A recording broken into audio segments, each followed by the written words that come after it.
Hanoï, c'est là que débuta l'agression du Viet Minh. Hanoï dégagé, la lutte continue encore. Et de l'avion qui l'amenait de Saigon, M. Marius Moutet, ministre de la France d'Outre-mer, a pu, en survolant les provinces de l'Annam et du Tonkin, en entendre encore les échos.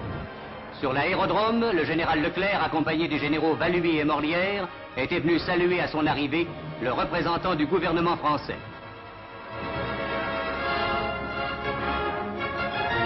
M. Marius Moutet, dont le voyage avait pour but de rapporter à Paris des impressions directes, s'entretenait d'abord au palais du gouvernement avec M. Saint-Denis, commissaire de la République au Tonkin, blessé au cours de la nuit de l'attentat. Puis M. Moutet, en compagnie du général Morlière, effectuait à bord d'un half-track une tournée d'inspection dans la zone des combats. Les actualités françaises présentent ici le premier reportage authentique sur les sanglants événements d'Hanoï.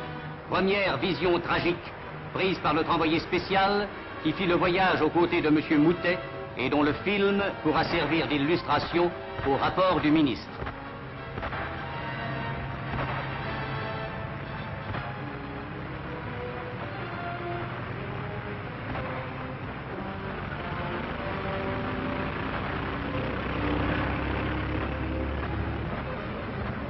Instant dramatique aux avant-postes.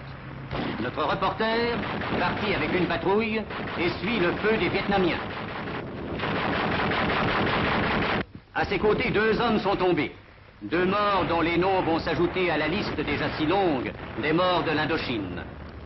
Hanoï, grâce à l'action efficace des troupes françaises, a été rapidement dégagé.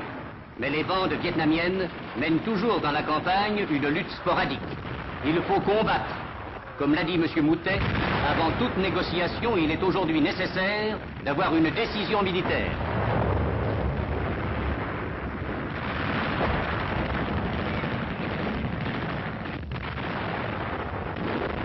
Jour après jour, les troupes françaises, inférieures en nombre aux troupes du Viet Minh, continuent à faire des progrès, à débloquer les centres assiégés au milieu des désastres d'une bataille que la France n'a pas voulu.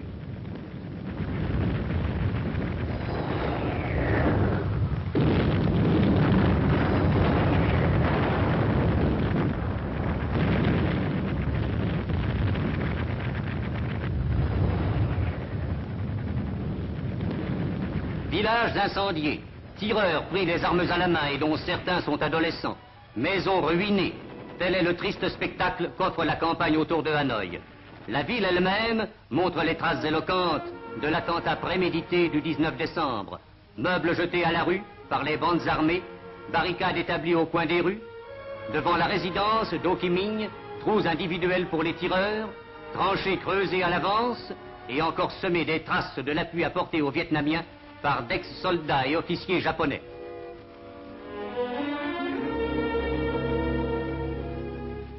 Mais le plus triste spectacle, le plus émouvant aussi, c'est cette ruine de l'Institut Pasteur, la plus belle peut-être des créations françaises en Indochine, sur laquelle se sont acharnés les insurgés. 30 ans d'efforts sont perdus. 30 ans d'efforts qui n'ont profité qu'à l'Indochine. Agression, c'est le mot qui revient.